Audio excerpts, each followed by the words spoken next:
اعوذ باللہ السمیع العلیم من الشیطان اللعین الرجیم بسم اللہ الرحمن الرحیم اللہم صلی علی محمد وآل محمد وعجل فرجہم۔ قال رسول اللہ صلی اللہ علیہ وآلہ وسلم من مات ولم یعرف امام زمانہ مات میتات الجاہلیہ۔ رسول خدا صلی اللہ علیہ وآلہ وسلم ارشاد فرماتے ہیں کہ تم میں سے اگر کوئی شخص اس عالم میں مر جائے کہ وہ اپنے زمانے کی امام کی معرفت نہ رکھتا ہو تو اس کی موت جہالت کی موت ہے۔ معزز مومنین و مومنات، معرفت امام زمانہ علیہ السلام کے سلسلے میں ہماری گفتگو جاری ہے، اور اس سلسلے میں ہم نے وقت ظہور امام پر آپ سے بات کی تھی، اور وہی سلسلہ ہم آج بھی جاری رکھیں گے کہ جب ظہور امام ہوگا اس وقت کیا کیفیت ہوگی مومنین کی، اور وہ لوگ کہ جو اس دنیا سے جا چکے ہوں گے۔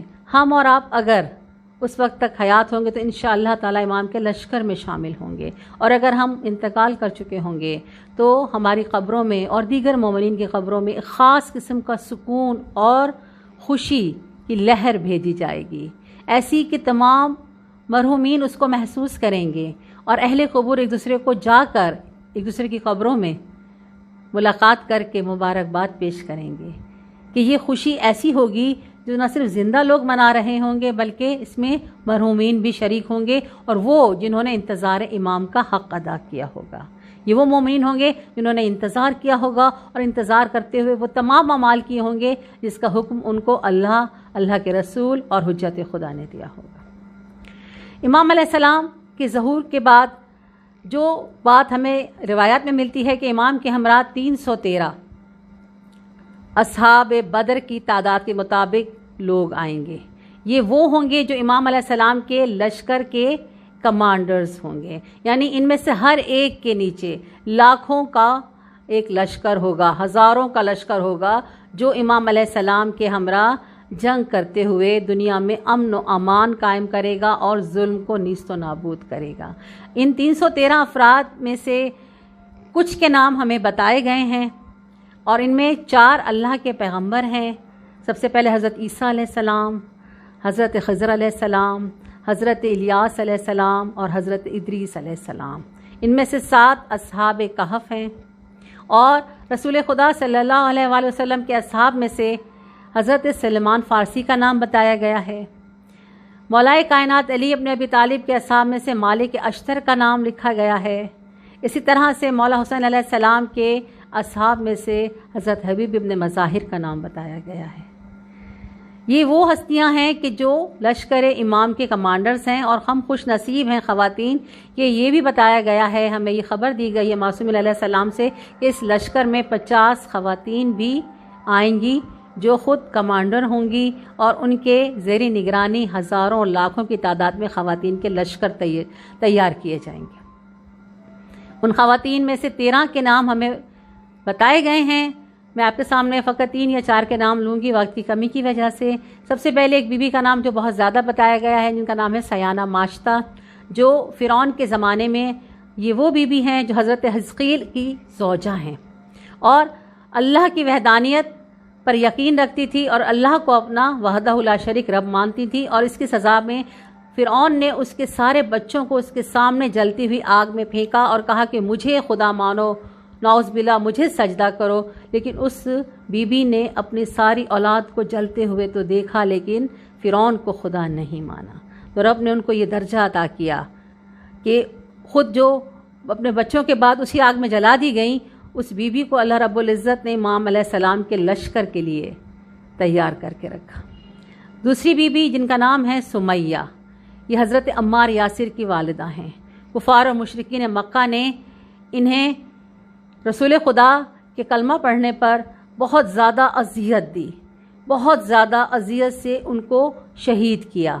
یہ پہلی شہیدہ ہیں مسلمانوں کی خواتین میں سے۔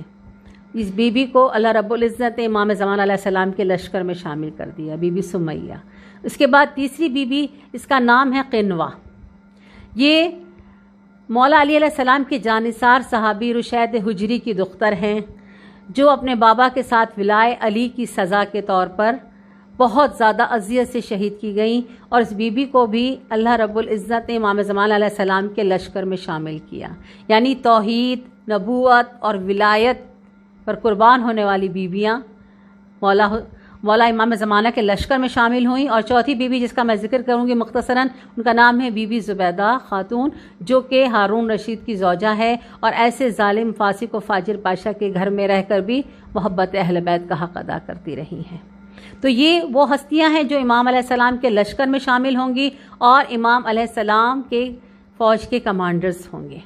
اس کے بعد امام علیہ السلام سے مکہ میں ملاقات کے لیے سید خراسانی مشہد سے ایک بہت بڑا لشکر لے کر آئیں گے اور امام علیہ السلام کے ہاتھ میں بیعت کریں گے، اور پھر وہ امام علیہ السلام سے کچھ نشانیاں اور دلیل مانگیں گے. اس لیے نہیں کہ ان کو یقین نہیں، سید خراسانی امام علیہ السلام کی امامت پر یقین کامل رکھتے ہیں، لیکن جو ان کے ہمراہ لشکر ہیں ان کو یقین دلانے کے لیے کہ یہ واقعی سچے مہدی ہیں، امام علیہ السلام ان کو وہ تمام نشانیاں دکھائیں گے جو وہ مانگیں گے.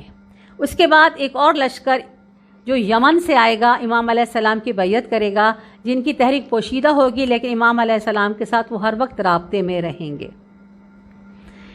ان سب کے بعد دجال امام علیہ السلام کے ظہور کے ٹھیک 18 دن کے بعد حدیث میں آتا ہے کہ دجال کا خروج ہوگا، دجال ظاہر ہوگا. اور اگر یہ 18 دن کے بعد ظاہر نہ ہو تو حدیث میں آتا ہے جو امامت کا دعویٰ کر رہا ہے وہ سچا مہدی نہیں ہوگا. یعنی یہ حتمی علامت ہے امام کے ظہور کی. 18 دن کے بعد دجال آئے گا، اور وہ دجال کے جس کے لیے کہا جاتا ہے کہ یہ ایک فتنہ فساد ہوگا، اور دجال ایک دھوکے باز، ایک فریبی کو کہا جاتا ہے. اور یہ جب آئے گا مکہ کی طرف تو اس کے ساتھ بہت سارے یہودی، 70,000 یہودی باروایت اس کے ہمراہ ہوں گے، اور موسیقی کے آلات اور گانے بجانے کی محفلیں اس کے ساتھ چل رہی ہوں گی، اور لوگوں کی بہت بڑی تعداد یہ موسیقی اور یہ ناچ گانا دیکھ کر اس کی طرف متوجہ ہوگی اور اس کے لشکر میں شامل ہوتی جائے گی. یہ ان لوگوں کے لیے نصیحت ہے کہ جو آج موسیقی بہت شوق سے سنتے ہیں، اپنے آپ کو مسلمان بھی کہتے ہیں، وہ حرام چیز جس کے لیے اللہ نے منع فرمایا ہے اس کو آج ہی سے چھوڑ دیں.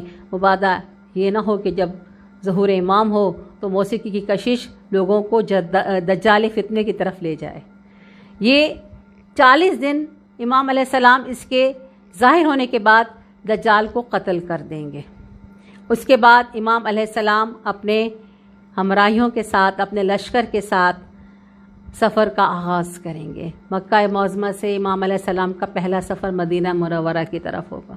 روضہ رسول پہ حاضری دیں گے، جنت البقیع میں جائیں گے، اور شکستہ پہلو، شکستہ تربت فاطمہ زہرا کی قبر مبارک کی تعمیر کرائیں گے.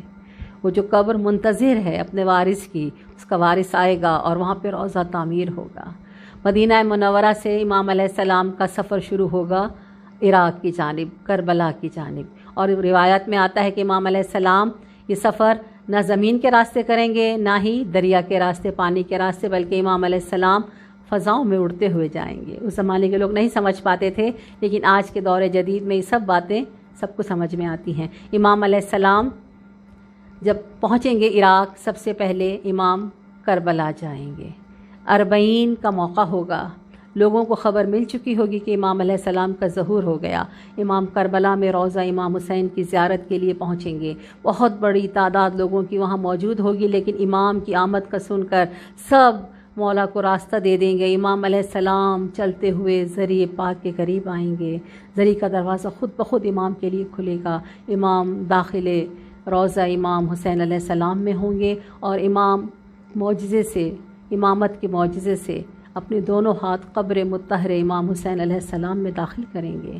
روایات میں ہے کہ جب وہ دونوں ہاتھ باہر آئیں گے تو ان ہاتھوں میں ایک ننھا سا لاشا ہوگا، وہ لاشا شہزادے علی اصغر کا، جو امام حسین علیہ السلام کے سینے پر ہیں اور ایک ہی قبر میں مدفون ہیں دونوں.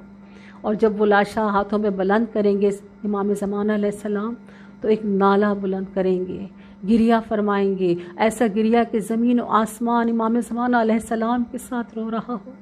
امام فرمائیں گے مجھے کوئی بتائے کہ اس بچے کا کیا قصور تھا، اس معصوم 6 ماہ کے علی اصغر کا کیا قصور تھا. وہاں آئے ہوئے تمام مومنین، وہاں آئے ہوئے تمام زائرین اس طرح گریہ کریں گے کہ زمین و آسمان ان کے ساتھ گریہ گناہ ہوگا. معزز مومنات، امام علیہ السلام 40 کی زیارت کے بعد کوفہ تشریف لائیں گے. کوفہ امام کا دارالحکومت. کوفہ میں پہلی نماز جمعہ کا اعلان کیا جائے گا۔ اس نماز جمعہ کی ادائیگی کے لیے دنیا کے ہر حصے سے لوگ کوفہ کی جانب عازم سفر ہوں گے، اور جب وہ نماز جمعہ ادا کی جا رہی ہوگی، عین اسی وقت آسمان سے حضرت عیسیٰ علیہ السلام کا ظہور ہوگا، اور امام زمان علیہ السلام حضرت عیسیٰ علیہ السلام کا استقبال کریں گے اور ان سے فرمائیں گے کہ آپ آئیے اور نماز کی امامت فرمائیے۔ حضرت عیسیٰ علیہ السلام کہیں گے نہیں، یہ نماز پڑھانے کا حق آپ کو ہے، آپ فرزند محمد مصطفیٰ صلی اللہ علیہ وآلہ وسلم ہیں، اور پھر حضرت عیسیٰ علیہ السلام ان کے پیچھے نماز ادا کریں گے۔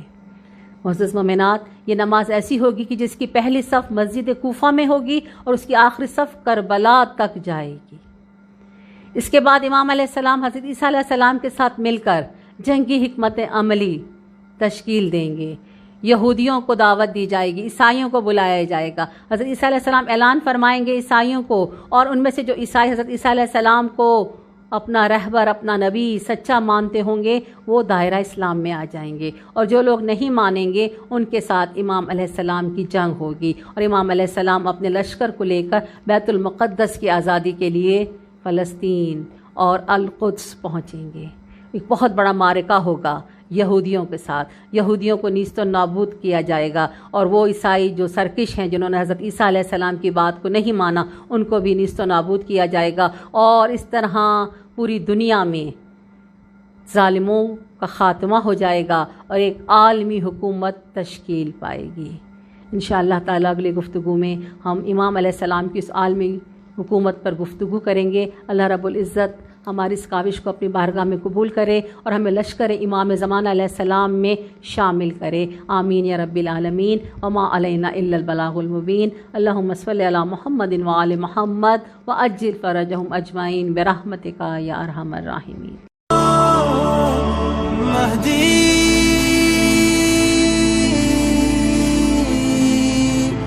مددی